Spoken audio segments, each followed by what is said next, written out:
Ces espérances sont d'abord des espérances en matière d'emploi.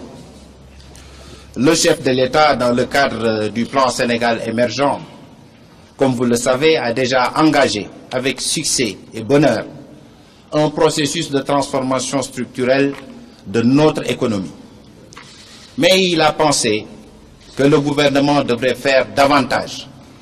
en matière de création d'emplois, de promotion de la création d'emplois, grâce bien sûr au secteur productif, au renforcement de nos capacités productives. Et c'est pourquoi,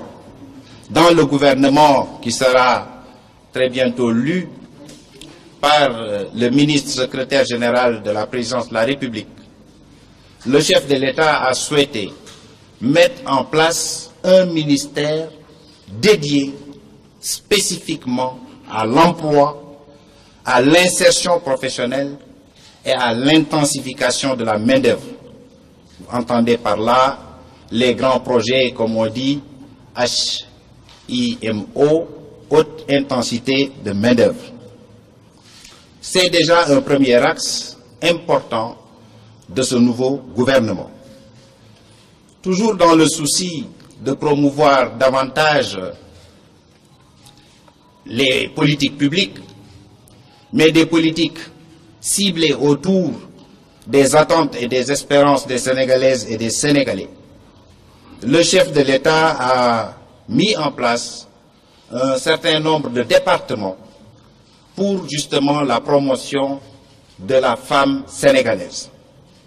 Il y a d'abord, bien entendu, le ministère de la Femme et de la Famille, mais il a souhaité également mettre en place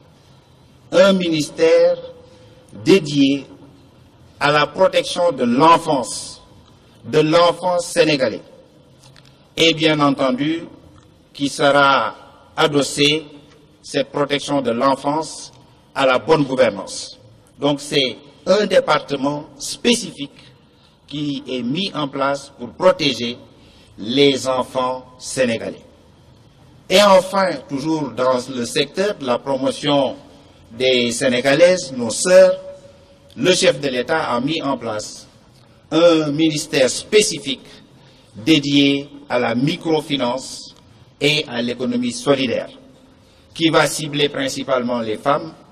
et bien entendu le segment jeune également des Sénégalaises, nos compatriotes. Dans le souci d'accélérer le processus de transformation structurelle, l'axe 1 du plan Sénégal émergent, le président a souhaité qu'il y ait plus d'efficience dans la mise en œuvre des politiques sectorielles. Vous le savez, il existe le président, sur son initiative, le Parlement a adopté un nouveau code minier qui ouvre des boulevards, j'allais dire, de création de valeur ajoutée et de richesse à notre pays dans un contexte de transparence de l'ITE, de transparence des industries extractives. C'est pourquoi le président de la République a dédié au secteur minier un ministère spécifique, mines et géologie. Et bien entendu, qui dit transformation structurelle, dit industrialisation. Donc le ministère de l'Industrie a été consacré également comme haute priorité avec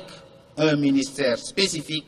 chargé de l'industrie et de la petite et moyenne industrie. Il en est de même dans toujours ce souci d'accélérer les capacités productives du pays. Le président de la République a souhaité apporter une haute priorité à un secteur qui mérite une attention toute particulière, le tourisme. Le tourisme, désormais, recouvre son ministère comme il en a été parfois le cas dans notre histoire. Il a déjà mis en place pour la Casamance un dispositif spécifique à travers la zone économique d'intérêt national. C'est tout un besoin de modernisation et de mise à niveau qui a été exprimé par le secteur privé, et c'est pour répondre à ces attentes du secteur touristique, le secteur privé national, que le chef de l'État a souhaité consacrer à ce secteur phare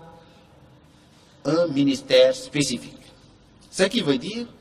que désormais, les transports aériens et le développement des infrastructures aéroportuaires, avec Air Sénégal qui arrive, avec l'aéroport international Blaise Diagne qu'il faut terminer et mettre en service avant la fin de l'année, avec la construction des aéroports secondaires, 4 sont actuellement à l'étude et des études avancées dans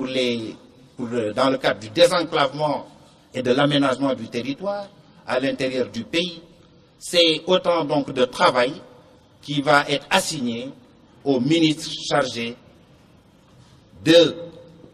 des transports aériens et du développement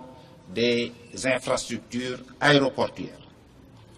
Pour rester, bien entendu, dans ce secteur de la création de valeur ajoutée et de richesse,